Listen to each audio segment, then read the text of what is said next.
Oi, pessoal! Hoje nós vamos falar um pouquinho sobre títulos de crédito.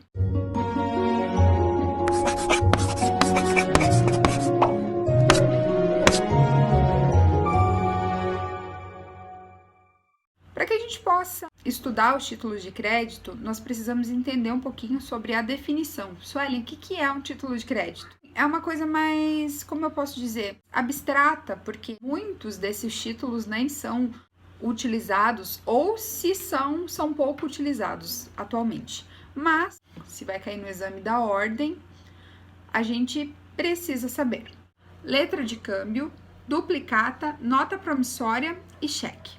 O cheque, ele é mais visual, porque o cheque, na verdade, é uma coisa que é mesmo caindo aí em desuso, ele ainda é utilizado. O Código Civil, ele nos traz uma definição do que é um título de crédito. No artigo 887, ele diz que título de crédito é o documento necessário ao exercício do direito literal e autônomo nele contido. Essa definição ela é muito importante para que a gente possa compreender o que é o título de crédito. Então, eu sugiro que você decore esse artigo. E como que eu fiz isso? Eu vou colocar aqui na tela a sigla que eu criei para decorar a definição do título de crédito.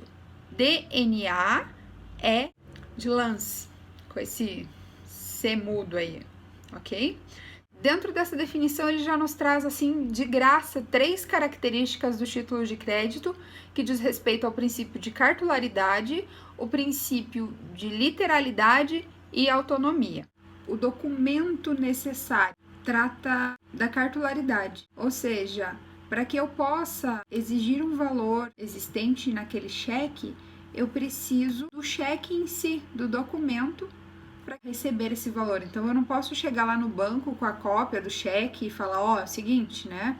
Eu tenho esse cheque aqui, eu só tô com a cópia dele, mas eu quero resgatar o valor. Não. Eu preciso de apresentar o documento original. É bem importante, dentro desse princípio, ressaltar que atualmente já se admitem títulos virtuais, né? E em decorrência da tecnologia e tudo mais, com certeza isso tende a modernizar. Outro princípio existente ainda na descrição do artigo diz a respeito do princípio da literalidade. Ele diz que vale o que está escrito no título. Então, se nesse cheque está mencionado que vale R$100, não me cabe exigir que seja pago 200. E por terceiro, o princípio da autonomia. A autonomia, ela desvincula da obrigação originária. Por exemplo, eu paguei minha irmã com cheque.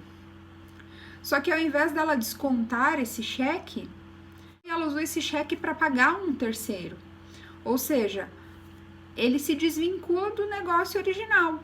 A dívida desse cheque é entre a minha irmã e um terceiro. Então, isso diz a respeito da autonomia. As obrigações em torno desse título, elas independem entre si, elas não se comunicam, correto? O próximo princípio é o princípio da abstração. E esse princípio, ele diz a respeito das hipóteses que podem ser emitido um título de crédito. Existe uma exceção aí dentro dessa abstração, e essa exceção é a duplicata. A duplicata é o único documento que ele não é abstrato, ela tem uma causa de emissão. E quais são as situações que essa duplicata pode ser emitida? Só no caso de prestação de serviço ou compra e venda mercantil. Agora, o cheque, a letra de câmbio, nota promissória, são títulos abstratos. Então, em suma, a abstração ela diz em quais hipóteses que eu posso ou não emitir esse título de crédito. Também precisamos estudar um pouquinho sobre a independência.